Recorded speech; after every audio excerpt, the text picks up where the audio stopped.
Dans mes mains, c'est ce qu'on appelle une poule pondeuse. Une Isa Brown de 4 mois d'élevage. Salut la famille, j'espère que vous vous portez bien. Je suis Jean-David Aboué et comme vous vous en doutez, je suis éleveur, je suis producteur, je suis coach, je suis formateur en élevage. Chers amis, aujourd'hui je vous amène à la découverte de mon espace de travail. Je vous amène à la découverte du chez moi. Dans mes mains, une poule pondeuse.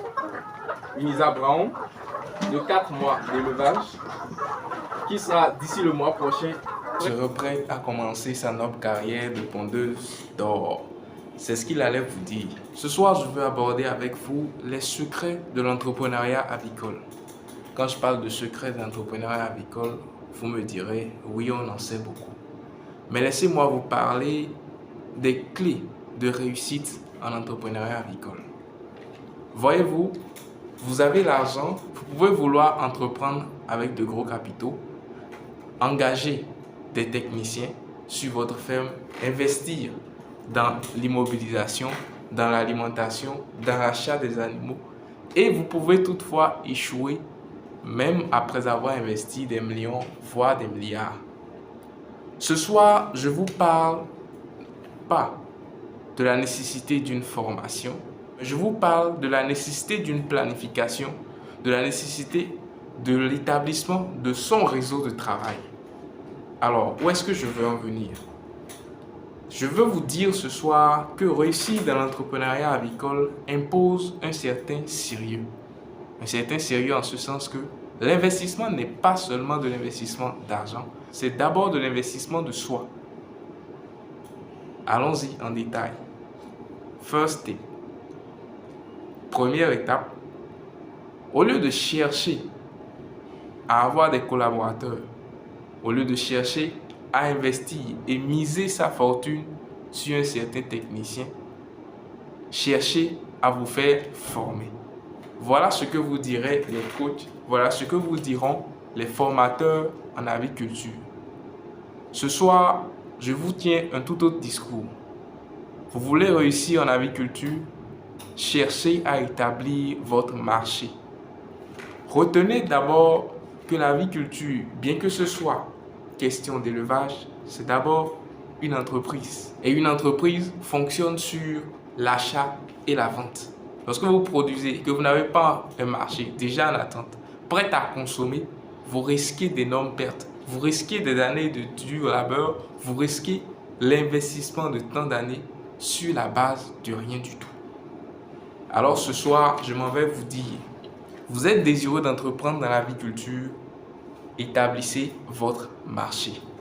C'est la première étape. En deuxième lieu, commencez petit. C'est ce que vous diront bien certains, commencez petit. Mais chez nous, en aviculture, nous avons un problème. En commençant petit, nous investissons beaucoup. En ce sens que, en ce qui concerne surtout les produits pharmaceutiques et médicamenteux, les produits sont habituellement faits sur des dosages de 1000 doses et il faudrait avoir un cheptel de 1000 pour espérer compenser ces pertes. Et en commençant petit, avec un cheptel de 250, 100, nous avons le vaccin pour 500 doses qui part en fumée. C'est encore notre histoire que nous évertuons de régler à travers la conduite de l'élevage groupé des pondeuses, notre clientèle, et que nous livrons après la phase de croissance. Cela permet de grouper les dépenses et de gérer au mieux les pertes. Revenons à nos secrets de travail. Ainsi donc, il faudra à l'entrepreneur commencer par préparer son marché, commencer petitement, et puis en troisième lieu, s'étendre selon la limite de ses moyens. La première étape, établir son marché. Établir son marché lorsque je veux faire de l'entrepreneuriat avicole pour la vente des œufs. Il me faudra établir mon marché. En ce sens que, premièrement, il faut étudier ma zone, étudier mon quartier, ma ville. Examiner le besoin qu'il y a. Autrement, le nombre de personnes qui achètent des œufs. Est-ce que les personnes, la majorité dans votre zone, sont allergiques? Est-ce qu'il y a des allergiques? Est-ce qu'il y a des gens qui raffolent? Est-ce qu'il y a des pâtisseries? Est-ce qu'il y a des hôtels? Ainsi de suite. Après les avoir repérés, il faudra aussi vous enquérir de ceux qui produisent déjà, autrement dit de la concurrence sur le terrain, et pouvoir déterminer la part de marché qui vous revient. La déterminer, il ne suffit pas seulement de faire le besoin moins l'offre, mais il faut aussi aller évaluer les concurrents potentiels de qui vous pouvez arracher le marché. D'abord, ou peut-être parce qu'ils sont plus éloignés de la clientèle, ou alors parce que vous serez capable de produire à un prix réduit selon votre circuit de production.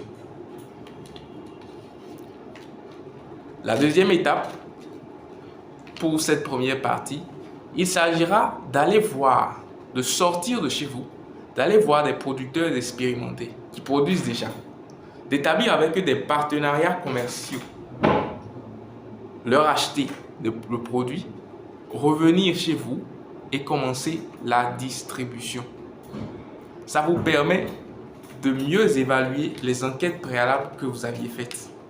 Ça vous permet de statuer de manière efficiente sur la réelle portion, la réelle partie de la demande qui vous revient. C'était Jean-David Aboué. Restez connectés pour plus de contenu.